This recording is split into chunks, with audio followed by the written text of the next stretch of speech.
Dear student, good afternoon.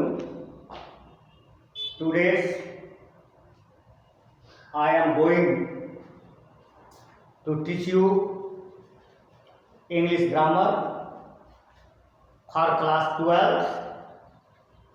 Today's topic direct and indirect narration. In this statement, today I will discuss with all of you. First, about the direct and indirect narration. So, be careful and listen to me carefully and try to make a note on your notebooks. प्यारे बच्चों, आज मैं आपके लिए English second paper से topic narration को touch किया है मैंने आज, जिसको बताऊंगा आप लोगों को, जिसमें पहला है डायरेक्ट एंड इनडायरेक्ट नरेशन। इसमें वक्ता के कथन को दो प्रकार से व्यक्त किया जा सकता है। हम इन अदर वर्ड्स वी से the statements of speaker would be expressed in two types. The statements of speaker could be expressed in two types. यानी वक्ता के कथन को हम दो प्रकार से व्यक्त कर सकते हैं। First, in same the speaker voice, यानी वक्ता के शब्दों को जो कहते हैं उसी शब्दों में कह देना। तो in firstly in the same in speaker voice, यानी वक्ता के शब्दों को जो कहते हो कह देना। इसको बेटा कहते हैं क्या? ये इसको कहते हैं डायरेक्ट स्पीच।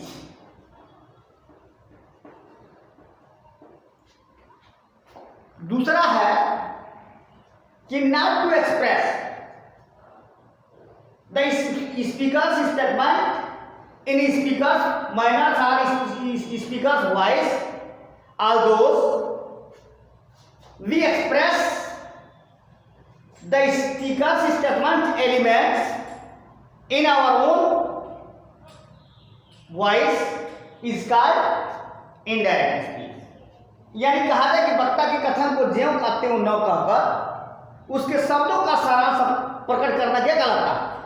Indirect speech. यानी दो तरह से हम क्या करते हैं, वक्ता के कथन क्या करते हैं, स्पष्ट करते हैं, डायरेक्ट और इनडायरेक्ट स्पीच। डायरेक्ट स्पीच और इनडायरेक्ट स्पीच।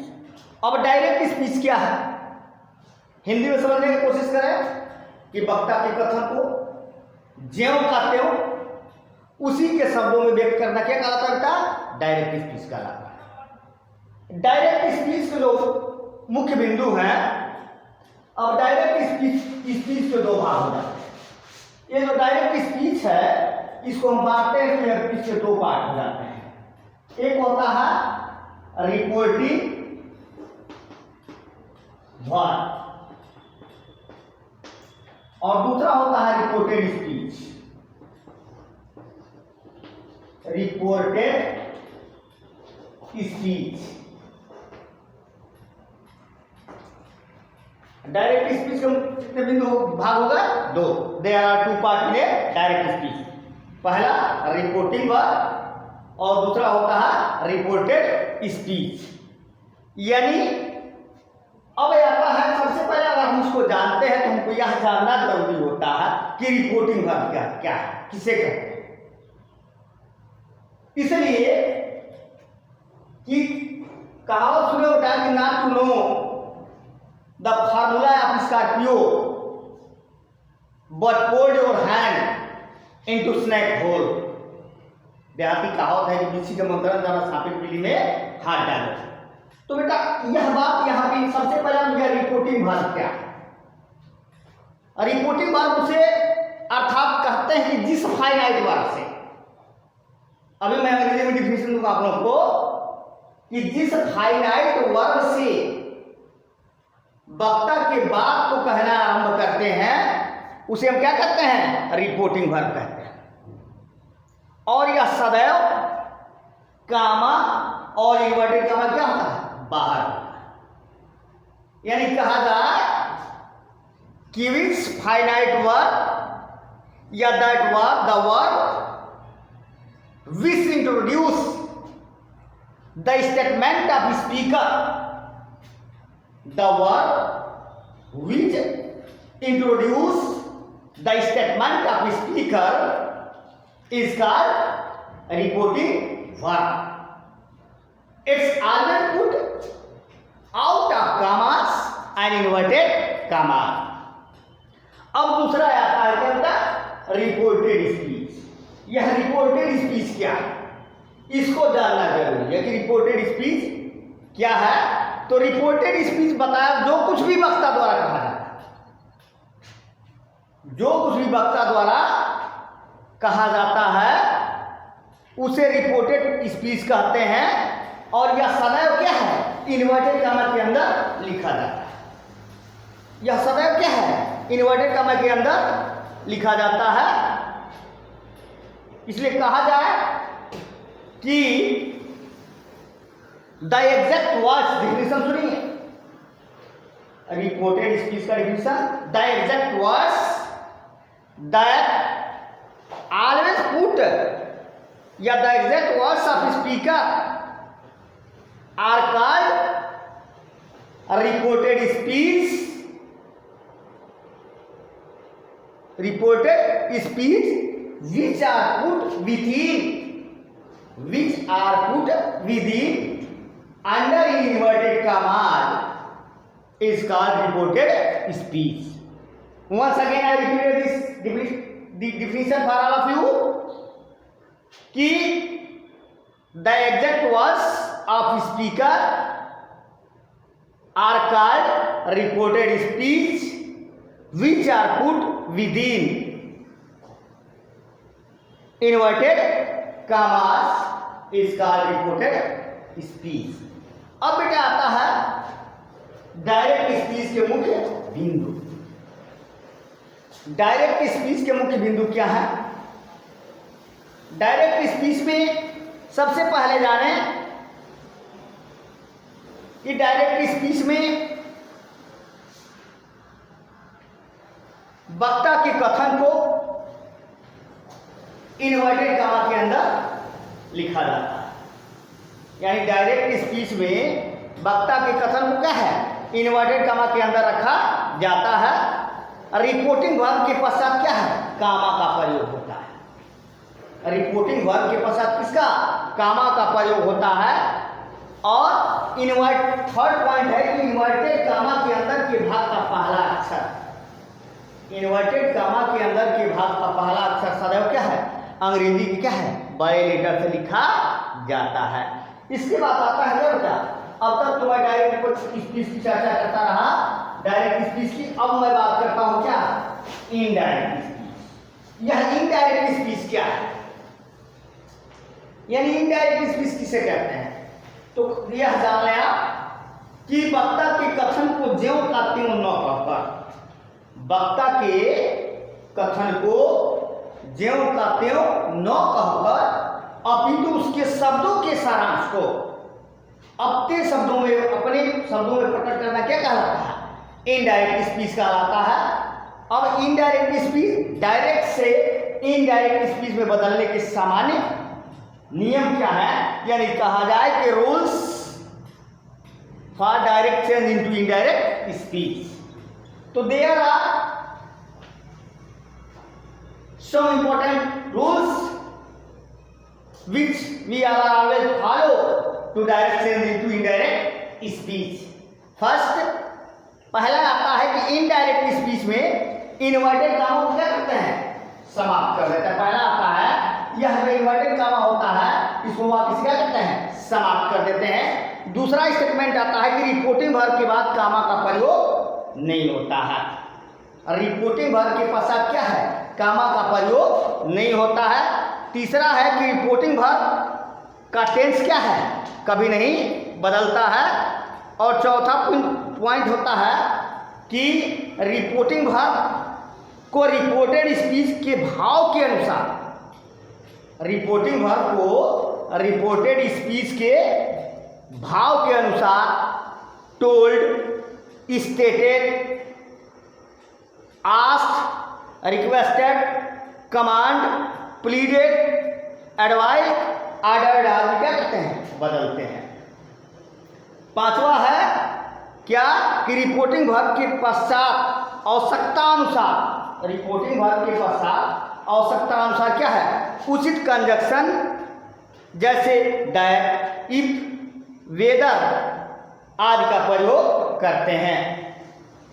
छठा नियम है कि आई तथा प्रॉपर नाउन को छोड़कर, आई तथा प्रॉपर नाउन को छोड़कर रिपोर्टेड स्पीच के अंदर के भाग का पहला अक्षर क्या है, उसमें डायरेक्ट स्पीच में बड़े लेटर से लिखा जाता, लेकिन यहाँ पर क्या है, आई तथा प्रॉपर नाउन को छोड़कर रिपोर्टेड स्पीच के अंदर के भाग का पहला अक्षर क्या है, सदैव क्या है, अंग्रेजी की स्मॉल लेटर में से ही लिखा जाता है, अंग्रेजी के स्मॉल लेटर से लिखा जाता है। इसके अलावा बेटा अब मैं चर्चा करूं, पहले आता है, अब सातवां नियम है कि tenses, pronouns, nearness of time और पोजीशन, यानी काल, सर्वनाम, समय अथवा स्थिति की निकटता सूचक शब्दों में जो परिवर्तन होता है उसमें परिवर्तन होता है। अब अर्थ की दृष्टि से हम देखें तो according to our statements element, या कहा जाए कि अर्थ की दृष्टि से सेंटेंस को 5 भागों में बांटा गया, या सेंटेंस 5 भागों में बांटा गया। 5 सेंटेंस कौन कौन है, तो पहला है क्या, असर्टिव सेंटेंस, दूसरा इंट्रोगेटिव सेंटेंस, तीसरा इंपरेटिव सेंटेंस, चौथा ऑब्जेक्टिव सेंटेंस और पांचवा होता है क्या, एक्सक्लेमेटरी सेंटेंस। ये होते हैं नरेशन के परिवर्तन में, नरेशन के परिवर्तन में इन वाक्य के भेदों के बारे में जानना क्या है, बहुत ही नितांत आवश्यक होता है। क्यों कि बिना वाक्य के भेद को पहचाने, बिना वाक्य के भेद को पहचाने हैं हम किसी भी वाक्य का सही तरह से क्या है, परिवर्तन नियमानुसार उसको परिवर्तित नहीं कर सकते, यानी वाक्य को नियमानुसार हम बदल नहीं सकते हैं। अब आता है पहला कि असर्टिव सेंटेंस क्या है, आप जानते हो असर्टिव, अब ये तो आपको जूनियर में ही बता दिया होगा कि definition of assertive sentence, interrogative sentence, imperative sentence, objective और एक्सक्लेमेटरी का डिफिनेशन आप पढ़ चुके हो, तो उसके बारे में मैं चर्चा नहीं करूंगा। अब आप सीधे मैं पहुंचता हूं टॉपिक पे कि पहला पॉइंट आता है नरेशन में टेंसेस में परिवर्तन संबंधी नियम, टेंसेस में परिवर्तन संबंधी नियम, यानी rules for change of the tenses, rules for change of the tenses. तो उसमें फर्स्ट नियम ये होता कि अगर हमारा यदि रिपोर्टिंग वर्ब क्या है, प्रेजेंट अथवा फ्यूचर टेंस में है, यदि रिपोर्टिंग वर्ब प्रेजेंट अथवा फ्यूचर टेंस में है तो रिपोर्टेड स्पीच के वर्ब के टेंस में किसी प्रकार का कोई परिवर्तन नहीं होता है। जैसे कहता कि राम सेठ, डायरेक्ट में कह दिया गया कि Ram says comma Hari has gone to Agra, Hari has gone to Agra. देखिए तो यहाँ पर यस या यस इसमें जो होता है प्रेजेंट में, कि यह प्रेजेंट टेंस को दर्शा रहा है, ये जो रिपोर्टिंग भाग हमारा किसको दर्शा रहा है, प्रेजेंट टेंस में दर्शा रहा है कि यहाँ पर इन्वर्टेड कमा इसलिए किसको बदल बेटा, दैट में बात कोई परिवर्तन नहीं होगा। Ram said that Hari has gone to Agra, यानी Ram said that Hari has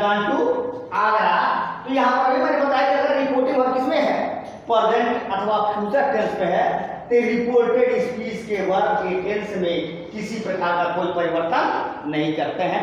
दूसरा एग्जांपल आप देखें तो दूसरा, Sohan will says Asha is very intelligent.